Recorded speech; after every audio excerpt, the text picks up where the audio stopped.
On a bright sunny day, Mansu and his family are having a wonderful lunch thanks to the expensive meat sent by the papermaking company he works for as a reward for being a great employee for 25 years. Mansu's neurodivergent daughter Rione plays the cello while his wife Mi opens the very expensive gift he bought her. Mansu is so happy with his life that he brings the family into a tight hug. The next day at the factory, Mansu learns that the company has been bought by Americans, who will cut 20% of the production line and want a list of names to fire. Mansu approaches the new owner to try to convince him not to fire anyone, but the man ignores him. A co-worker asks Mansu if he was sent expensive food, revealing that only the fired employees received that gift as a passive-aggressive goodbye. That means Mansu is unemployed now. Without telling his family yet, Mansu decides to join a support group for unemployed people. The host puts everyone through a ritual in which they touch their faces while repeating that losing their jobs isn't their fault and that their families will support them. This gives Mansu enough strength to call Mi and tell her what happened, but he promises he'll be employed again in just 3 months.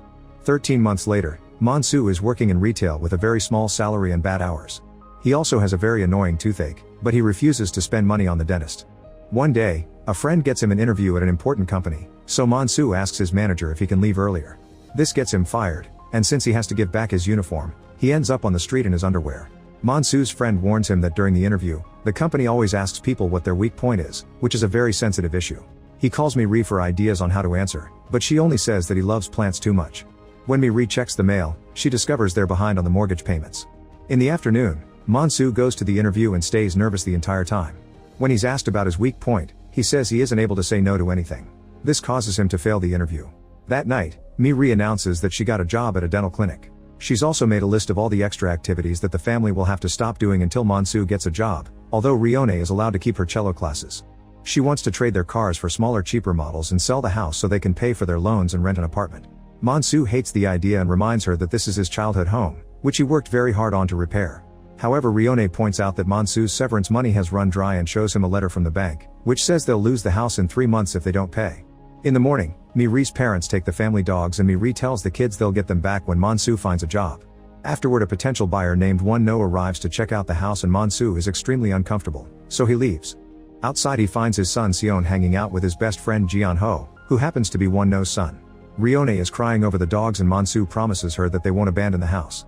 After another failed interview, Mansu ends up begging on his knees and sharing his situation in tears while blocking the bathroom door to keep the boss listening to him. Manager Sion Chol pushes Mansu so his boss can leave, then he tells him to have more dignity and gives him some money for a drink. At the bar, Mansu drinks whiskey while watching Sion Chol's videos, learning that he's a very successful influencer. At that moment he gets a video call from Mi, who scolds him for being at the bar and informs him that Rione's cello teacher wants to talk to them. The couple has a meeting with the teacher, who informs them she can't teach Rione anymore because she's a prodigy and needs advanced classes from a more expensive tutor. That night Mansu and Mi watch the videos that Sion Chol made for his company. Mi points out that Sion Chol's job would be perfect for Mansu and jokingly says that Sion Chol should be hit by lightning, which gives Mansu an idea. The next day, Mansu stalks Sion Chol around town. When Sion Chol suddenly stops walking to take a call, Mansu almost gets caught and quickly rushes upstairs to hide. He stands on top of a building to look at Sion Chol and lifts a plant pot, which he holds above Sion Chol for a few seconds. He then puts it down only to grab a bigger one. When he's about to drop it, the pot owner catches him red-handed and Mansu has to put it down. While buying the plant from the lady, Mansu realizes that even if Sion Chol disappears, he can't be sure he'll get the job because there will be lots of competition. In the afternoon, Mansu returns home with a toy gun and a burner phone because he has a plan. He starts by calling a papermaking magazine to put up an ad. The next day, Mo is irritating his wife Ra. Since he lost his job, he's been spending all his time drinking and avoiding the shower.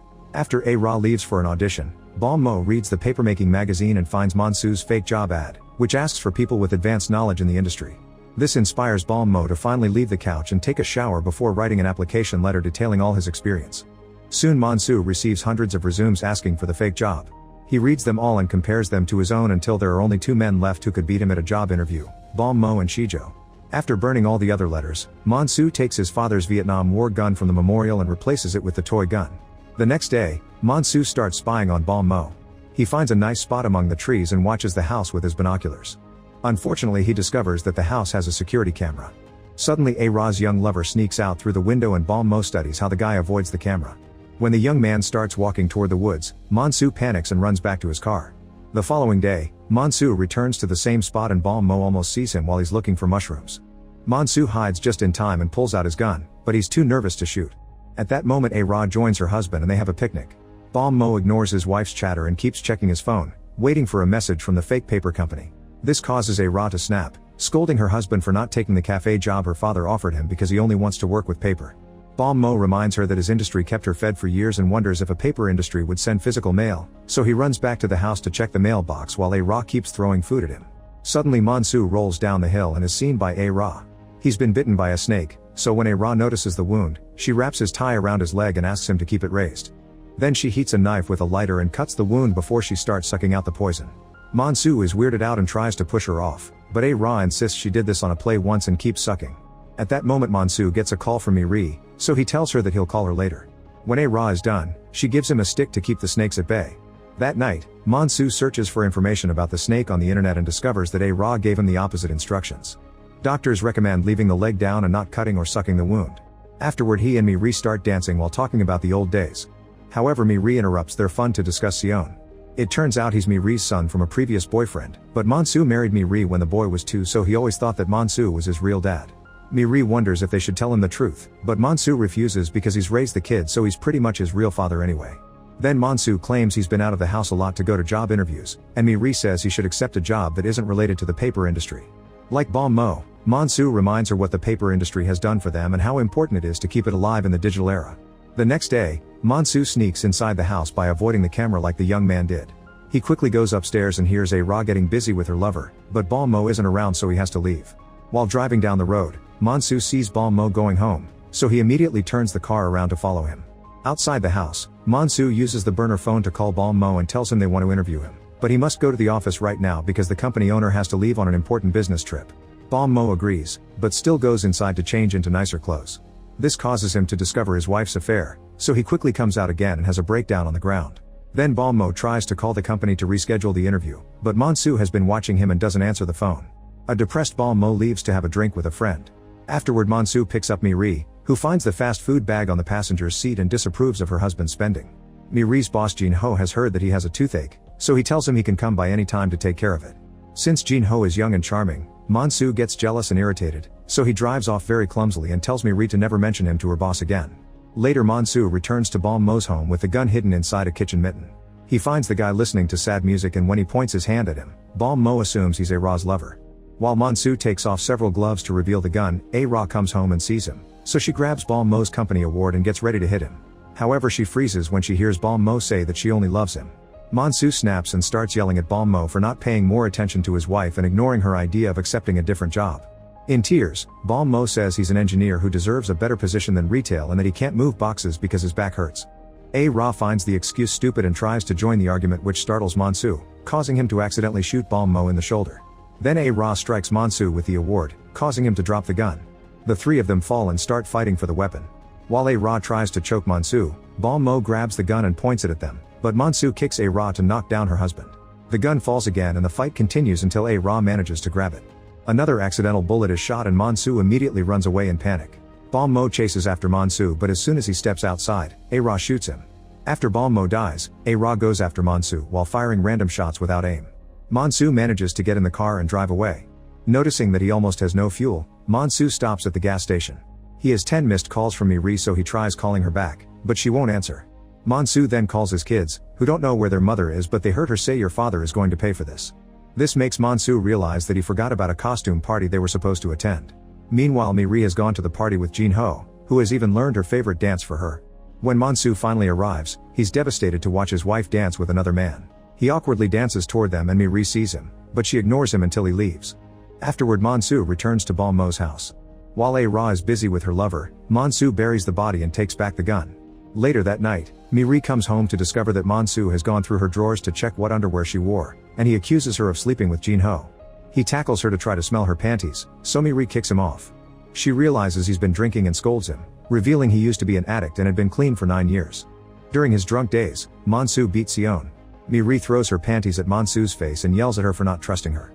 Monsu tries to say they need to stick together while they go through these hard times, but Miri points out that he's been very secretive lately and she's noticed all the miles he's driven in the new car.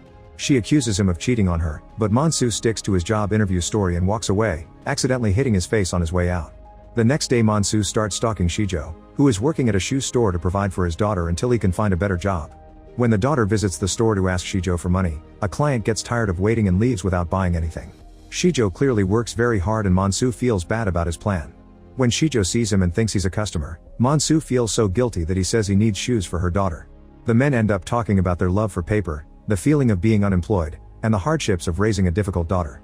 Monsu tells him that he wants Rione to try the shoes before buying them and promises to come back later.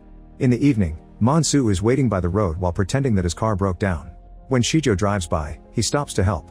Monsu tells him he didn't go back for the shoes because towing the car will be expensive and he doesn't have much money.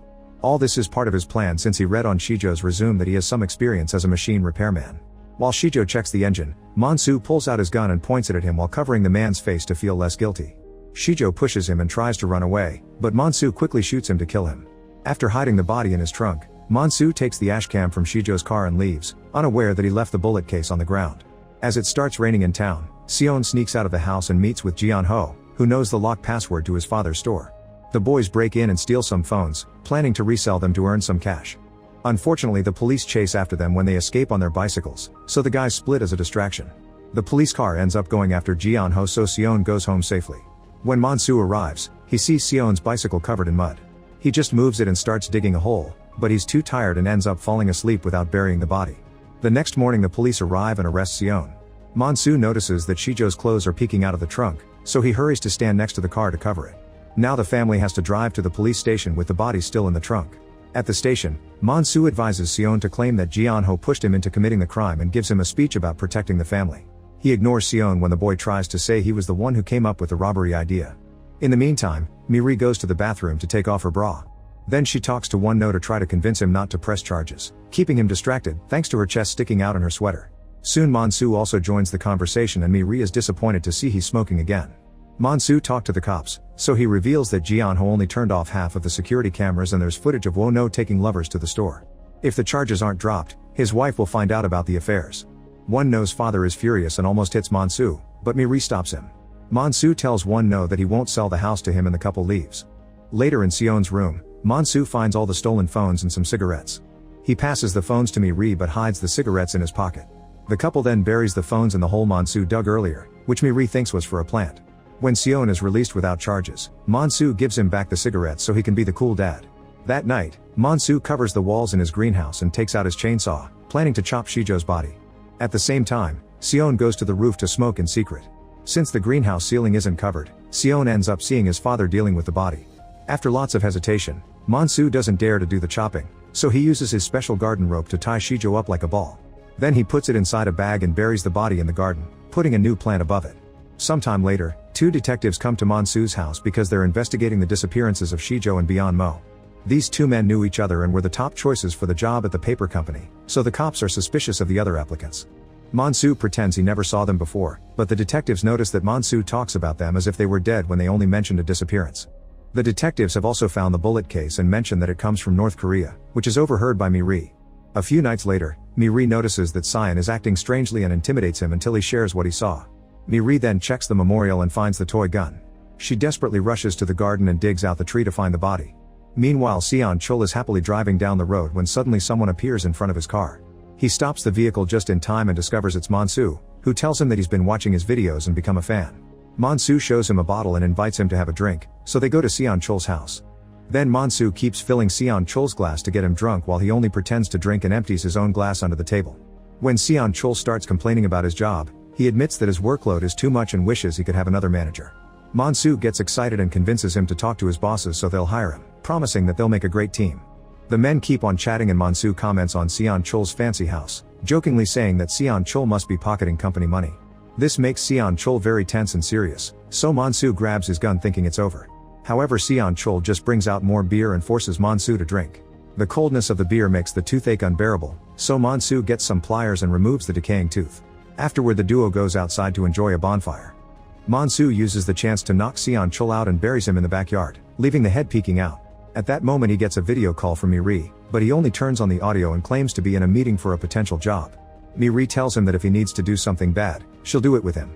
Suddenly Sion Chul wakes up, so Monsu tells his wife not to worry before hanging up. Then Monsu inserts a funnel into Sion Chul's mouth and starts pushing smashed hot dogs through it. He pours alcohol into the funnel too, then he wraps plastic wrap around Sion Chul's head to asphyxiate him. After a few minutes, Monsu removes the body and fills up the hole, making sure to spread some leaves to cover the spot. Then he cleans the house and puts the body on a chair, leaving a glass and a bottle nearby to make it look like Seon Chul accidentally choked on his drink. At home, Seon is having trippy nightmares about his father doing strange things in the greenhouse. Mi-ri wakes him up and tells him that Monsu cut up a pig to fertilize the garden, so there's nothing to worry about. In the morning, Monsu gets home and tells Mi-ri that the interview went well. He shows her that he finally lost his tooth and tries to hug her, but she pulls away. Monsu hugs her anyway and asks her for just 1 minute, so she starts a countdown. However, she ends up giving up and hugs him back, crying because it's finally over. A few days later, Monsu has a very successful interview for Seon Chul's position and learns that the company is firing the rest of the employees to replace them with machines. Meanwhile, Mi-ri gets the dogs back and pays for the house. The next time the detectives visit, they tell Monsu he isn't a suspect anymore. It turns out A-ra acted very well as the grieving widow, so she made the cops believe that Balmo owned an illegal gun and that he always talked badly about Shijo because they competed in the business. She even chose the right gun from a series of pictures. Now the police believe that Balmo killed Shijo and ran away with the gun. On his first day of work, Monsu enters an empty factory, so he celebrates his success and listens to music while keeping an eye on the machines. Make sure to subscribe and turn on notifications so you can watch more videos like this. Thanks for watching.